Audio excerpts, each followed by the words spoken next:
Cannibal Abduction is one of the only video games to truly encapsulate what it's like to live in the South. Most games don't even attempt to do so, but occasionally we get something like Resident Evil 7 or Mafia 3 or Hunt Showdown, which is capable of transporting you to this strange and exotic locale that I call my front yard. Isolated cannibal families are a huge problem down here, and despite attempts at legislation, the problem remains. You see, it's a little known fact, all you Yankee bastards, Midwest midwits, and left coasters, that us Southerners are a lot that has been hardened through our experience of survival in an untamed land that's as hot as Satan's sweaty asshole and has some of the most underfunded public infrastructure in the nation. Back to video games though, for today's video we'll be taking a look at yet another title inspired by documentaries such as Deliverance and Southern Comfort. It's a recent release though, so I'm going to go ahead and drop a spoiler warning here in case you want to experience it for yourself. With all that out of the way, allow me to explain to you, from experience, what's the best way to survive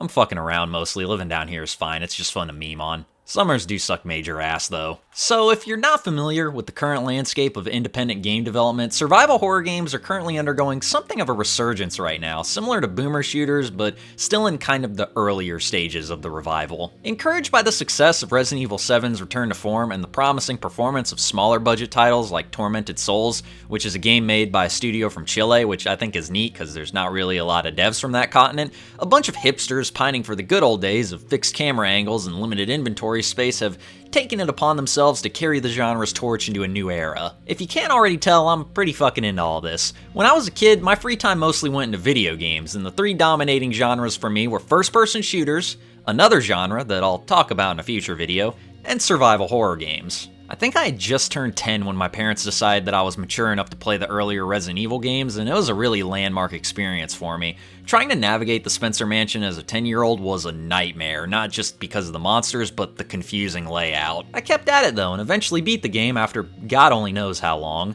From there, I would take my explorations in the genre to Raccoon City, the town of Silent Hill, Shadow Island, some shithole village in Spain, and the USG Ishimura.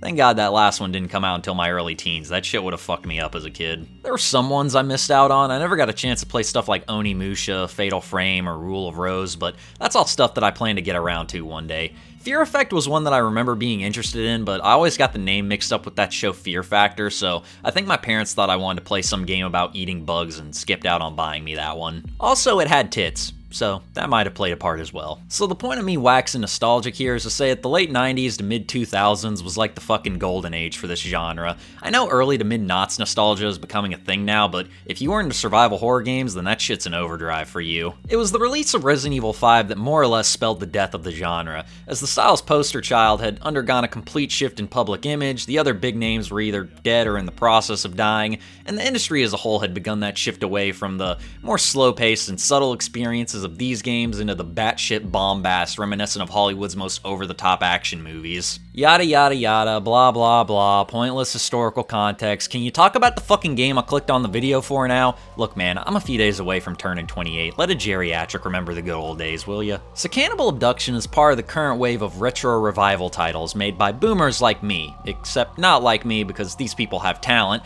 that's basically attempting to further develop and iterate upon the gameplay formula that we all loved so much back in the day.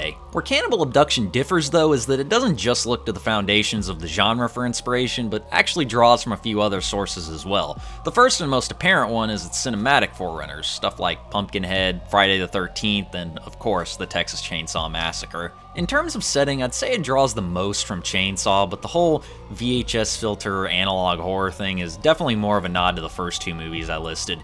It feels more like something you'd see on your TV after renting a VHS tape from Blockbuster than it does something you'd see on the big screen at the drive-in or your local grindhouse.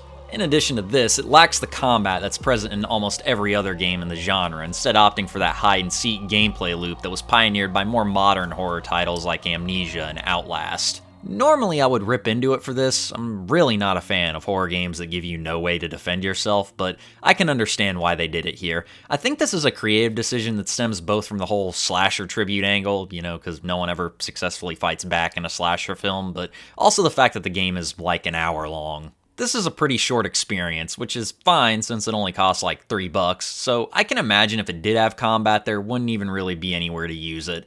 It's a title that is primarily focused on exploration, some puzzle solving, and building up of atmosphere and tension. All of those are things that it succeeds at. Before I get into the nitty gritty of everything, let me hit you with that story summary. We start off by seeing something that is a fairly common occurrence in the countryside, someone going over by 30 on a shitty back road.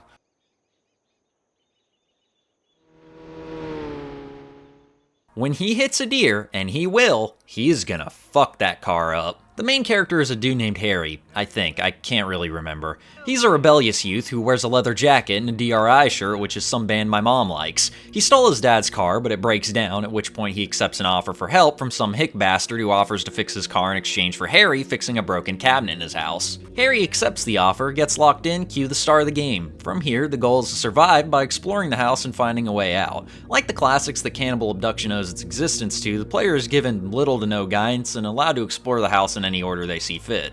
Now, don't get ahead of yourself though, because like I said earlier, this is a pretty condensed experience. Don't expect something the size of RE1's Mansion or Silent Hill. It's a standard 3-story farmhouse with a handful of rooms and a couple of puzzles. There's a bit of inventory management since you can only carry 4 items at a time, but again, there's not a huge amount of stuff in this game, so it's not too oppressive. The biggest challenge gameplay-wise is avoiding the slasher, the game's single enemy. You can't hurt him, but you can't hide from him in these closets scattered around the house. A cool little twist is that if you hide in a single closet too much, the guy figures out where you've been going and boards it up, which locks you off from that particular shelter until you can take out the boards with a hammer. In addition to this, the killer is pretty sneaky himself. You get some slight visual indications that he's near, but I didn't know what to pay attention to, so I had this Scooby-Doo moment with him earlier on.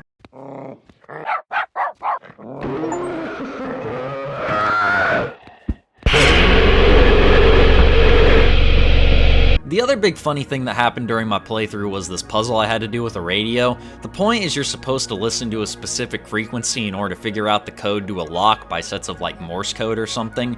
Pretty neat and simple little puzzle, but I had some trouble with it because my friends were on Tekken 8 making gorilla noises at each other and I had to deafen myself on Discord to figure out what the fuck I was listening to. I know I've made a few comments about how I beat this game in like an hour and a half, but to be fair, I'm also pretty sure there's multiple endings, or at least more stuff to do in-game than what I got around to. I escaped the house through the sewers, but there's also some lockbox on a nightstand in a bedroom upstairs that I never opened, which I'm guessing contains the key to the front door. Overall, I enjoyed my short time with Cannibal Abduction. It's a fun little throwback to the golden age of survival horror, and I look forward to what the devs do in the future.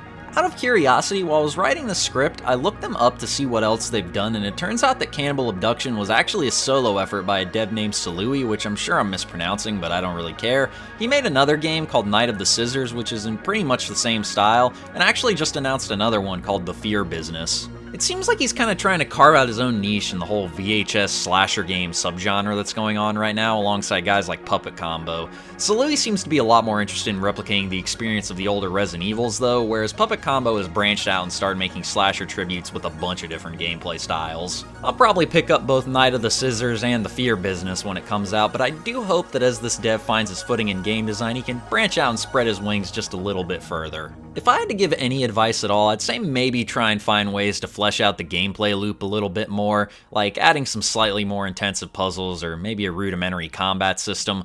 I'm aware that game development is often kind of a nightmare, so I definitely understand if he takes it slow, and I would encourage him to never get overly ambitious and make something that's just broken. But it's always a good idea to try and find ways to differentiate each new creative work you put out. An example of what I'm talking about would be with Dario Argento, that old Italian horror movie director. I'm making this comparison because on the dev's Twitter he has a screen cap from, I think, Deep Red as his banner, but one thing to note about Argento is he would often switch up parts of his style from film to film. A lot of his earlier stuff, like The Bird with the Crystal Plumage and Four Flies on Grey Velvet, were more of like mystery thriller films, before he moved on to paranormal subject matter with stuff like Suspiria, Inferno, and Phenomena. Then he pivoted to more psychologically focused character studies that starred his daughter, like Trauma and the Stendhal Syndrome. He also made Dracula 3D, which was dog shit. Maybe don't try and replicate that one. The point I'm trying to make is that I hope Salui doesn't just confine himself to one specific subgenre and kinda takes a chance from time to time. Or hell, honestly, he could just keep doing the same subgenre, but keep refining his skills with game design and atmosphere. Either way, this game shows a promising start to his career, and I'm eager to see what games he puts out later down the road.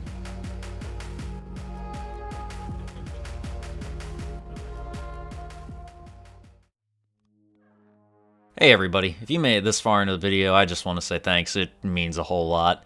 Don't forget to like, comment, subscribe, all your standard YouTube outro stuff that you always hear. And other than that, I'll see y'all in the next video. Goodbye.